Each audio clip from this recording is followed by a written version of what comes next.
Are you looking for inspiration on a daily basis? Well, check out Deal to Heal Teas.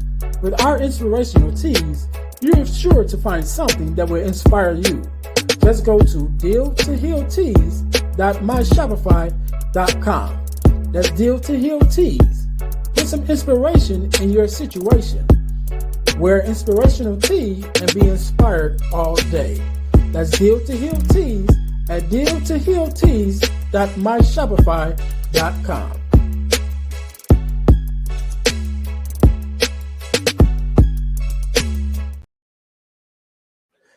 Hey guys, this is Ernest James, host of the Deal to Heal with E. James podcast, and I got a question to ask you. Could you buy me a cheeseburger? Better yet, could you buy me a value meal? Yes?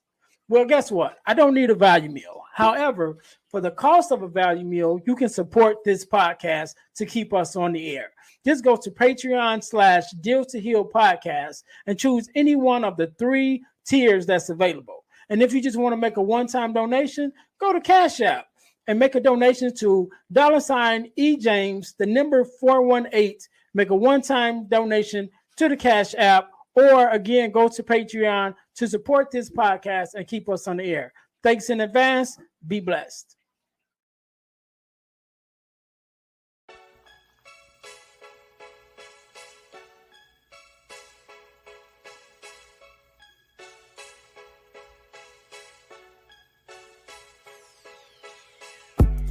Welcome to Deal to Heal with E. James podcast. On this podcast, my guest and I will discuss topics and ways to help us to heal in every area of our lives. I believe that everyone can live a life that is happy, healthy, and whole. So I'm on a mission to help people to deal, heal, and fulfill. Deal with your problem, heal from the pain, and fulfill your purpose. Thanks for tuning in. Let's get to it.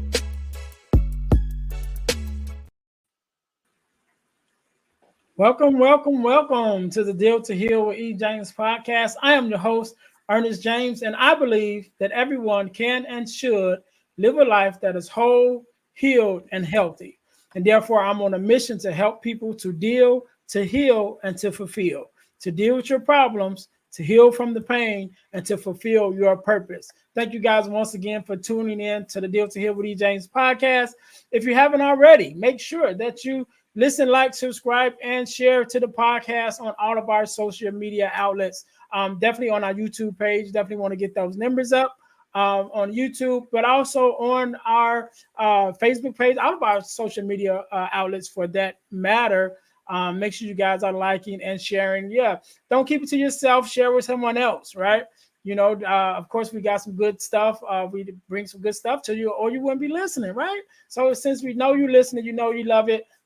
Share it to somebody else. Don't be selfish. Share the love. Share the information.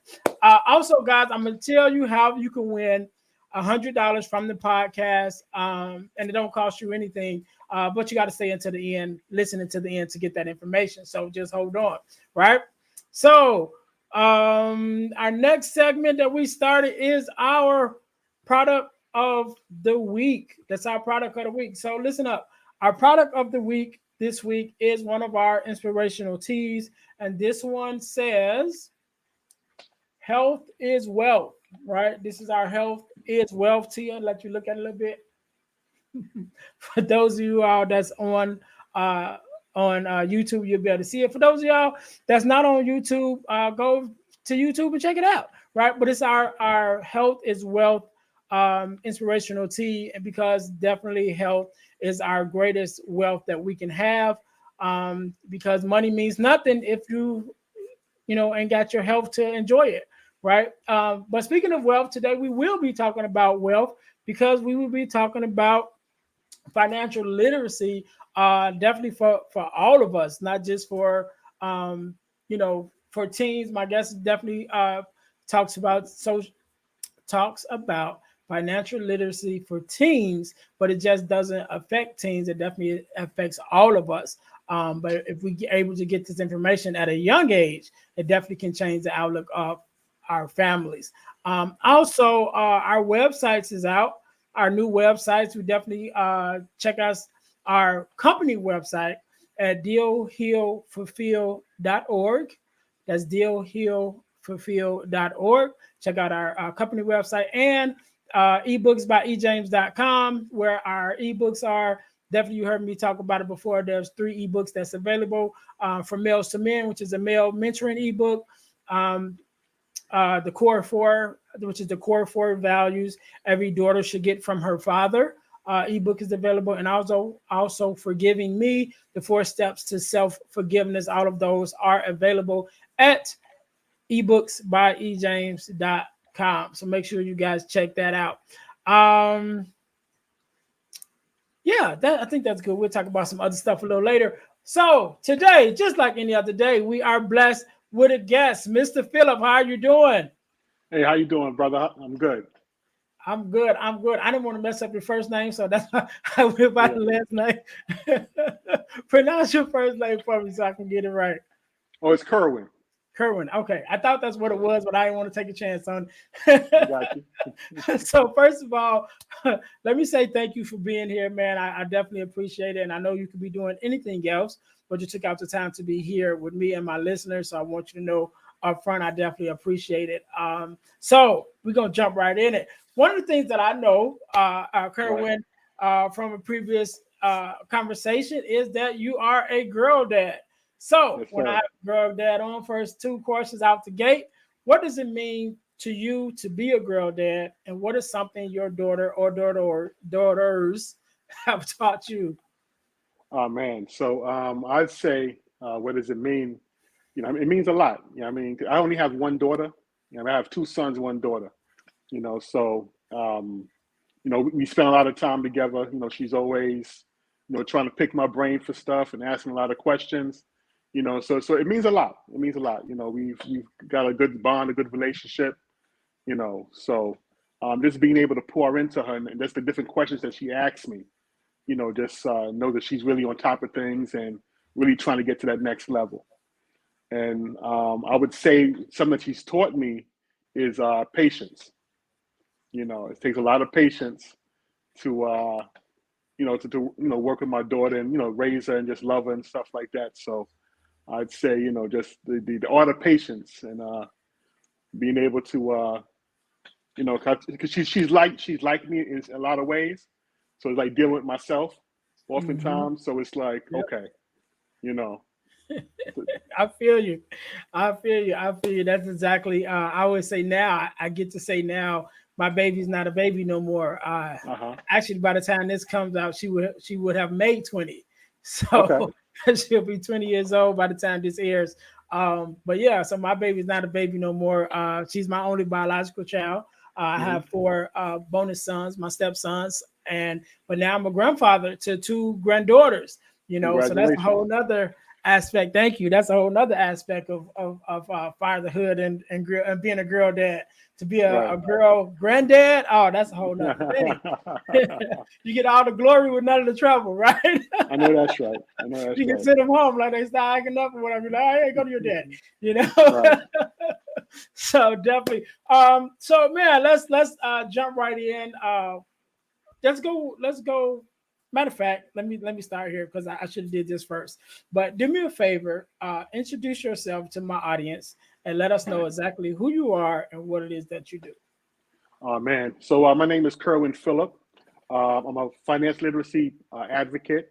I'm an author, podcast host, nonprofit leader. Just basically I work around children, like trying to empower youth, get them to the next level, give them information I wish I had when I was their age. Speak about financial literacy, entrepreneurship, just different levels of success that I think young people need nowadays. Okay. So do me a favor. Let's go back a little bit, right? So before you were this version of yourself, and because there's always a story behind the story, right? Right. And everything that we approach, every problem that we approach, every situation where we coach on, generally it touched us in some part of our life. You know what I'm saying? And so take me back before you were this version of yourself. Tell me a little bit about your upbringing and your own experiences that brought you to the point it was like, all right, I'm into this financial literacy stuff, you know what I Yeah. mean? And what kind of brought you to that point that it was like, all right, due to my own experience, now I'm going to teach it, to the next generation. Yeah. So, born and raised in Brooklyn, New York, in the Brownsville section, two-parent household. I was a person. I always tell people like I hung out on the block, but I wasn't in the streets. You Mm-hmm. know, guys outside. But at the time when I was coming up, it was a sense of community, right? The older guys in the neighborhood always looked out for two groups: the elders and the youth, right? And that's something that's always been instilled with me throughout. No matter what the guys were doing out in the street, they made sure the kids were straight and the elders were respected. So that's the era in which I came up in which kind of is still within me now. Um, early adult years, thought I had it all figured out. Um, Parents trying to provide certain guidance that I didn't listen to. Then I found myself getting into some, financial struggles, then took me years to get out of. And as I got older and I was able to figure certain things out, I said, you know what? I want to be able to give young people the information I wish I had or wish I listened to, at that point in time. That way I wouldn't have had the same issues that I had in my early adult years. Yeah, yeah.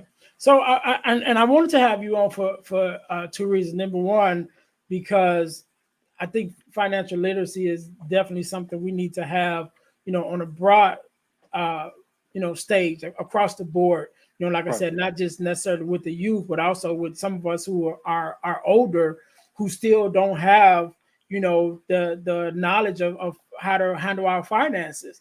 right, Even in my own life with people that I've met, same age as me. I'm 46, and I know people that's still struggling right now how to yeah, just balance their households. You know what I right, mean? Just from overspending or things like that. Which are simple things to fix once you understand it. right, But if you don't have that, if you weren't raised with it and you don't seek out the knowledge or just happen to come across someone who's willing to teach you about it, then you don't know.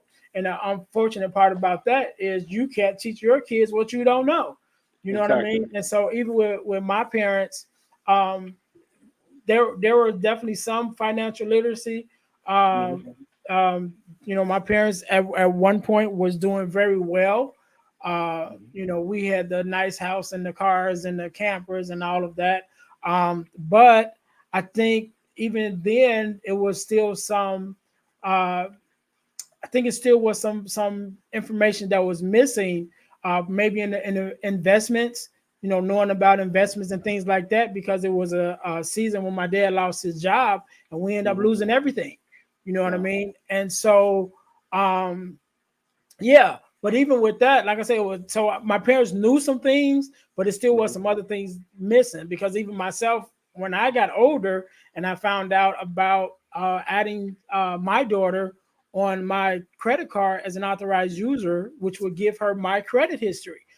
So Yeah. when my daughter started off, when she turned 18, I put her on my credit. So now she starts off with, A1 credit, Right. but my mom always had good credit, but she didn't know about that. You know what I mean? To be able to do that, to be able to, give us that upper hand when we got started. So it's just a Right. whole different thing. So when you're talking about, just that mindset of, teaching financial literacy, to the kids, why do you think that's so important that they know?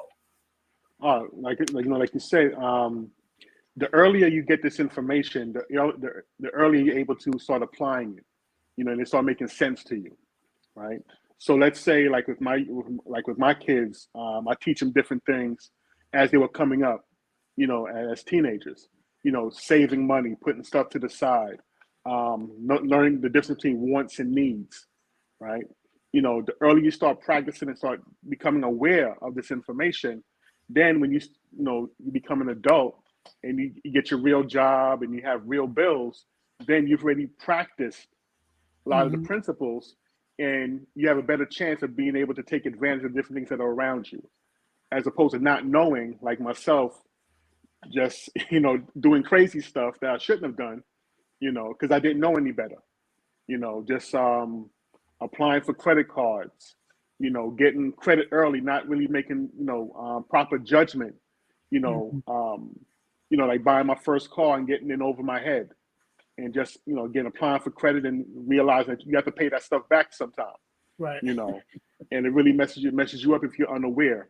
But if we're able to get our kids this information earlier on, then again, they have time to apply to really digest it. And then they have a better chance when they become early adults. Yeah, and I think that kind of leads sort of into the next phase of it, Hmm. which is entrepreneurship, Yeah, and which is one of the things that you touch on, and also that like I said, in my experience, that played a part too, because when my parents lost everything, we hmm, kind of got into this world of entrepreneurship, right? right. My mom became the candy lady, right? And Hmm. so she started selling candy, and then so much so we had a van that's sort of looked like the 18 van, Okay. I'm dating myself, but Hmm. she set it up like the whole store was set up in the inside of the van, and she had Okay. shelves and everything, and so we would go drive through our neighborhood and sell candy, to the kids, like the ice cream truck. Right. And then my dad, who was a mechanic already, started working out of his garage as a mechanic, and so that was what we did. And well, that's what they started doing. And then as we got a little older, I don't know if you ever been, so I'm in Chicagoland area, so grew up in Chicago. So it's still the same now in some cases, but when you're coming off the expressways, and off the expressway ramp, and then there's people that's there that's selling like T-shirts and things like that. So we started doing that. Our parents started us off doing that as youngsters. So my brothers and I, we out there started out selling peanuts, bags of peanuts, and then we started selling T-shirts, and then ceramic statues, and all of these things right off the side of the expressway, in the city of Chicago. And Right. so that kind of entered us into this world of entrepreneurship and knowing what it means to, this is what you start with, this is profit, this is, you got to re-up after you sell, all of Yep. that stuff. So we started to learn all of that, at an early age. Hmm. But definitely still was some things that was missing, again, because my parents only knew so much, and so Right. had they known, a little bit more about entrepreneurship, we could have went into probably even started a family business, like I said, with my dad working out of his garage and actually start a garage and things like that. But I think some of that information was unknown to us or to Right. them at that time, so they couldn't teach us what they didn't know. But one of the things that you do is talk to youth about entrepreneurship and open Yeah. that door. So, talk to us a little bit about number one, what you teach as far as opening up that door and introducing the youngsters to entrepreneurship and what that is and what that means. But then Right. even take it a what you've done to take it a step further was then give them the opportunity to showcase, Right. their entrepreneurship. So tell us a little bit about that. Yes. So I'm a co-founder of a nonprofit organization called the Youth Business Exchange here in Richmond, Virginia, where we teach, promote, and market youth entrepreneurship. We partner with a local organization called the Metropolitan Business League, which is a organization that supports minority businesses, and they have a youth division as well, the MBL Junior, and they provide workshops that teach young people about entrepreneurship, the ins and outs, and then our nonprofit steps in and hosts events. Like one of the big events that we host every year is the Richmond Children's Business Fair, which is the annual event where young people between the ages of 5 and 17, young entrepreneurs, have the opportunity to promote their products and services to the general public. It's a public marketplace. This is our sixth, we've been doing it for about 6 years. The first year we had about 30 kids participate, but most recently we have over 80 young Mm, people. And they come with a wide range of businesses from jewelry, baked goods, lemonade, costume designs, all kind of stuff. And it's important to get these young people started early with these with entrepreneurship because they learn so many different skills that's gonna hold on to, that they will hold on to as they become adults as well, right? You think about you as an entrepreneur, you think about doing sales, the rejection, overcoming rejection, hmm you know, and going for the no's to eventually get to a yes, Yep. right? Communication skills, the financial literacy aspect, marketing, um, just overall social, or knowing that, everybody's not going to buy from you, but you just can't, get upset if they don't buy. You just take it and say, okay, well, they're not a customer of mine. Now I need to get ready for the next person, you Mm-hmm. know. So you got to take that law, learning how to overcome laws, right? Overcome those no's. And some people can't. You have some adults who can't overcome that. But if kids, learn that early, they'll become so much more successful when they become adults. Man, so I know that, man. So that number one, that's amazing. Definitely that you guys have hit the fact that you got over 80 young Yeah. kids. That I think that's just amazing right there within itself.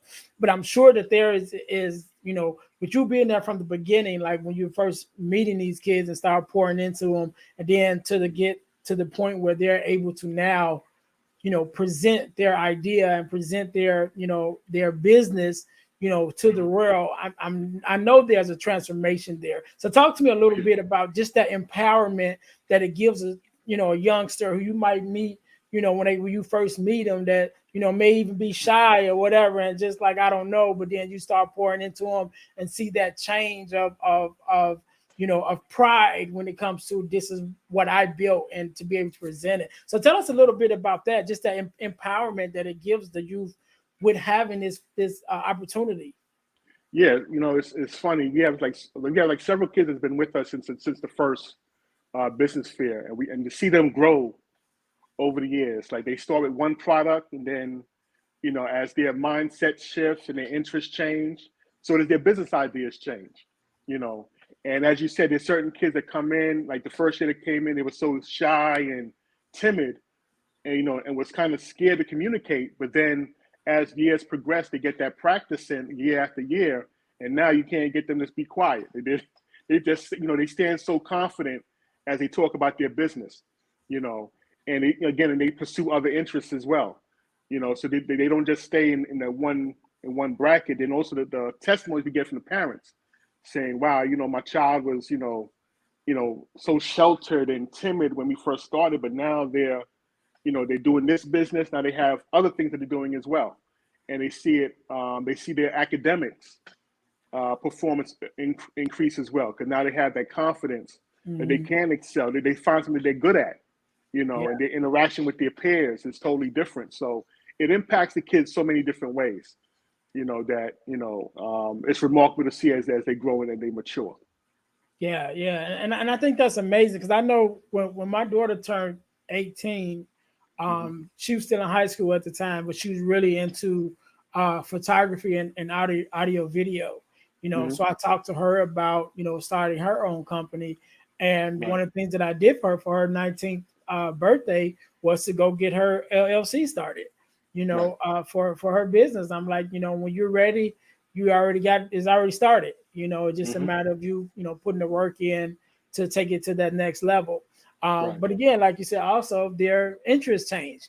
You know what I Yep. mean? So now she's like, okay, I still want to do it, but I think I want to go to college. And you're like, all right, well, go to college and get that experience. And if you still want to come back to it, it's always here. You know what I Yeah. mean? And so now she's exploring this her first year of being away for college. She was already in college, but now this is her Mm-hmm. first year actually being on a dorm and experiencing that whole thing. And so, yeah, so their interests change, but that foundation is there now. You know Oh what I yeah. mean? That Oh yeah. foundation is there, the understanding is there, and they always know that opportunity is there. Mm-hmm. And even with the podcast with me, I did a couple podcasts, and I took her with me where I was a guest, and I Mm-hmm. took her with me to the podcast studio. And so she was able to sit in and see see the ins and out of that. And she even, expressed interest with, starting her own podcast. And I'm like, hey, Yeah. whenever you're ready, we can do it. So definitely excited just as a father to Yeah. place that, before her as an option, you know what I'm saying? Right. Because it was something that I had to learn myself. So yeah, one of the other things that you do, two other things that's kind of connected, Right. is you also have a podcast, Yes. But before the podcast, there was a book, right? Yes. Which kind of started this whole movement, that we're on right now. So tell us a little bit. First of all, tell us a little bit even about the story that led you to say, okay, I'm gonna write this book. Right. Then number two, the process of writing, because I'll share with you right now. I got the 3 ebooks, and I'm ashamed to say this because I keep saying it. I've been working on this, my first hardcover book, and I still ain't finished it yet. So I know that process is something within itself. Yeah. So tell me more about the idea that Right. led you to want to start the book. Number one. Mhm. Number two, that process of getting it started. And then number three, how that even led to you doing the podcast. Yeah. Yeah. So, I was doing workshops with young people. Originally, I started out doing hip hop history workshops with young people. Right. Right now we're looking at the 50th anniversary of hip hop. And I saw young people. They talk about the current artists, and I'm being a hip hop head. I always want to talk about when I was coming up.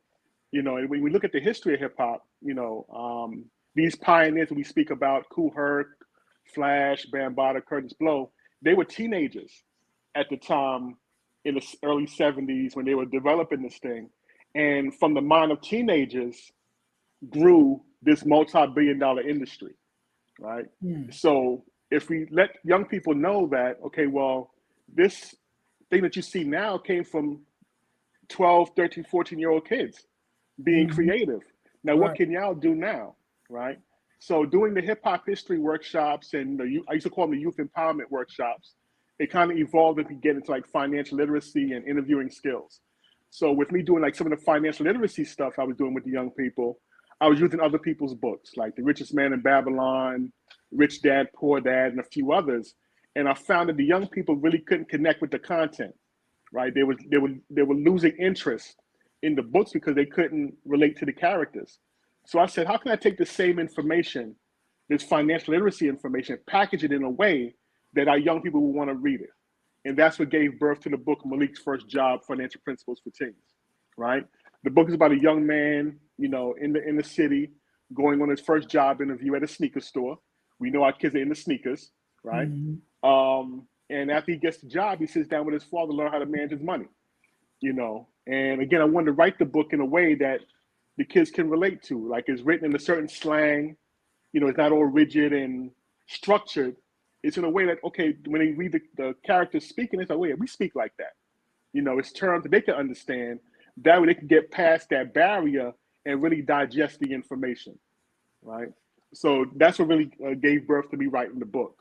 Now, the process to write the book, it took me about 3 years to finish it. Yeah. To finish it, like That's I not sat about down. right. I sat initially and I kind of wrote down. I had the idea of what I wanted to cover, but I think that what took the most time was to write the dialogue in the book and the different scenarios within the book as well. And that's what really took the time. And then I really kind of had to push myself to get it done. And I finally did it, got someone to help me with the editing and with me getting it onto Amazon and the different publishing platforms for self-published authors. Went through that whole process and put the book out. Yeah, yeah. And so eventually, the book led to you doing the podcast. So tell us a little Yes. bit about the podcast.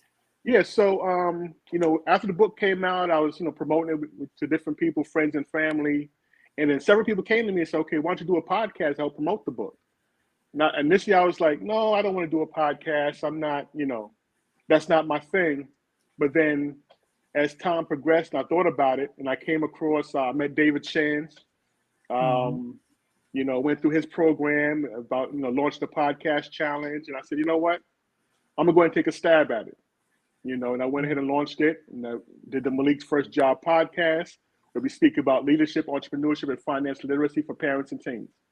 And just have different guests that cover those topics. And again, just, it's another avenue for me to help reach people and teach information beyond the book, right? Because there's going to be other books within this series that cover not just financial literacy, but also leadership and entrepreneurship.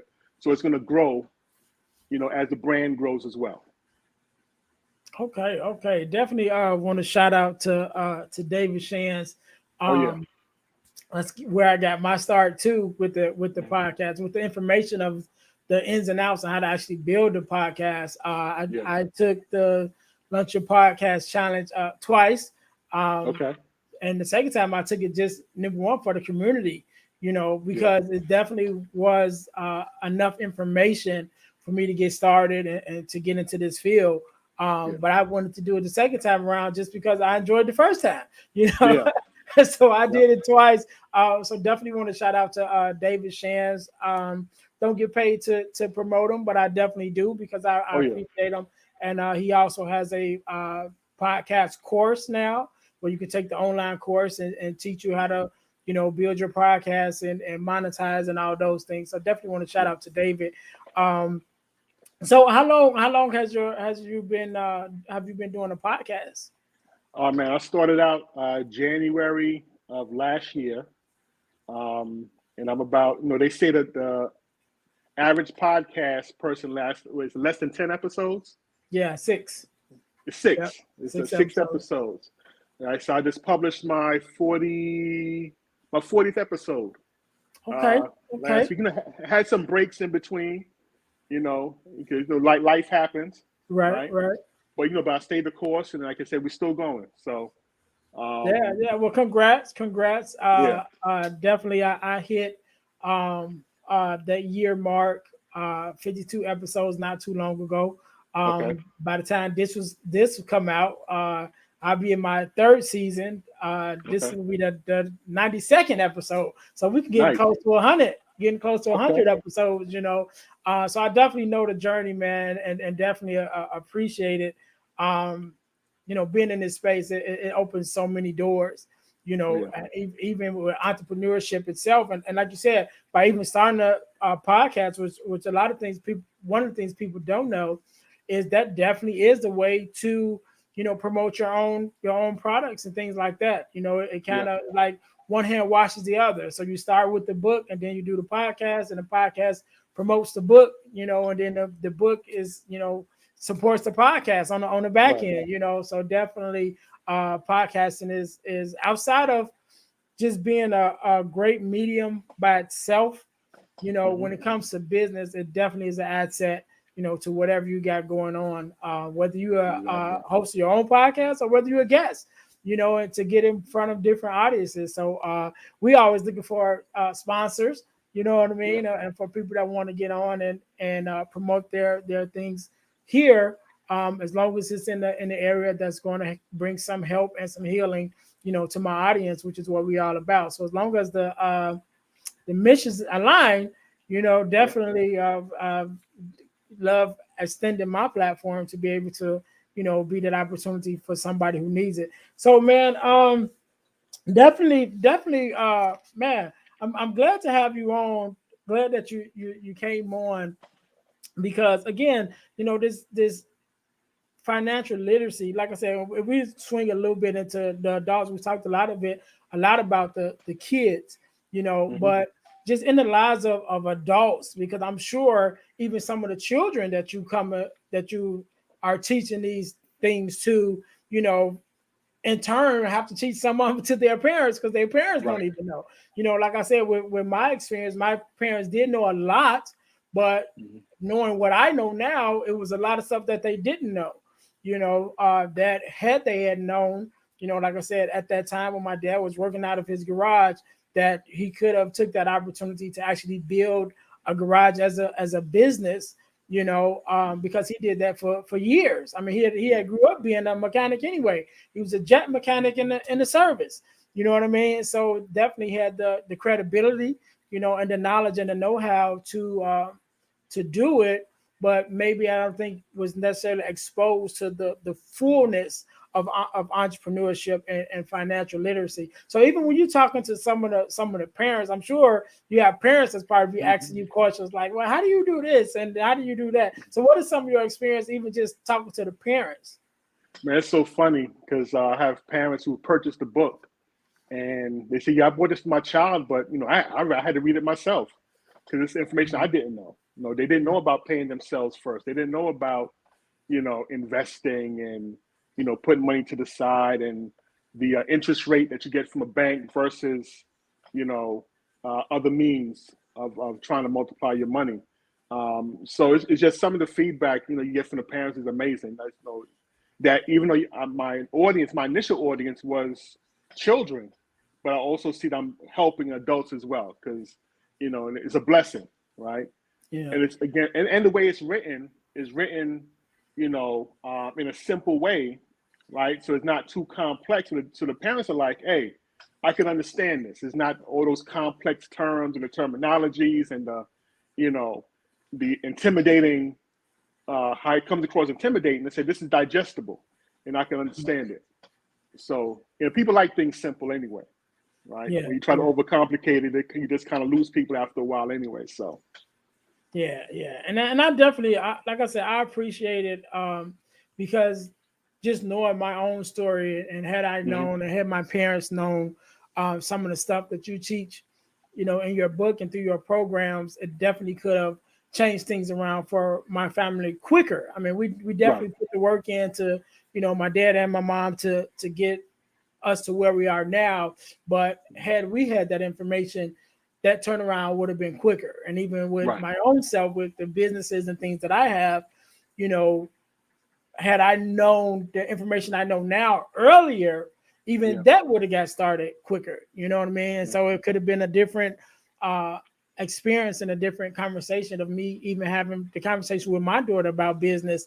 You know, man, she could have started something at 14, 15, you know, instead of, you know, waiting till she finished college and things like that. So just the opportunities that it brings, that information in general brings, you know, but then also the outlook and the effect that it has, especially the effect that financial literacy has on a family from one generation to generation is just amazing when you have the know-how and you have the wisdom and the knowledge of what it means to build it, what it means to manage it, you know, what it means to pass it on to the next generation, you know, building that legacy and building those opportunities for them to be able to go to college, you know, and things like that, that usually they probably would have taken loan out for. But if we get the knowledge early enough and we put systems in place that we can be paying for generation and generation, you know, that we may never even meet, you know what I mean? But be able to set them up in ways that, you know, better ways we can't even imagine. So, yeah, man, I definitely, I appreciate you, man. I appreciate you for all that you do and everything. I want you to have the last word, right? I want you to have the last word, and definitely leave us with a word of wisdom, inspiration, however you see fit to share, and definitely share your social media outlet information and the podcast information. So I'll give you a second to think about that, how you want to leave us. To my audience, man, thank you guys once again for tuning in to the Deal to Heal with E. James podcast. And I told you guys at the top of the episode that I would tell you how you can win $100 from the podcast. And you can win $100 from the podcast by entering our super subscriber contest. So what does that mean? That means you must subscribe to our YouTube channel, our Facebook page, and our podcast on Spotify. And after you've done those three things, you text the word WIN, WIN, to the number 866-326-0730 to qualify to win $100. So the contest is ongoing, so it never stops, and it's random. So at any time on any day, I can pull a name and you can win $100 just like that, right? And don't cost you anything. And it's to do something that you're doing anyway, which is listening to the podcast. So again, you can win $100 from the podcast by entering our super subscriber contest, which you must subscribe to our YouTube channel, our Facebook page, and our podcast on Spotify. Then text the word WIN, WIN, to the number 866-326-0730. So, Mr. Phillip, again, let me say thank you so very much for being here, for sharing your wisdom, your knowledge with us and with my listeners. I definitely appreciate you, and I'll let you have the last word. So the floor is yours. Yeah, thank you. So, as you said, oftentimes people often say that I wish I had the information when I was younger, right? And we as adults, we can't change what happened in the past, right? But what we can do is take the information that we learned from our experience in the past and pour that wisdom into our children. And that way they can have a better future than, than the past in which we had, right? And that's how we create a legacy, right? We push the culture forward by pouring into our young people. And it's very important for us to do that. We can't be selfish. We can't just hold on to the information that we have, because we went through what we went through for a reason, right?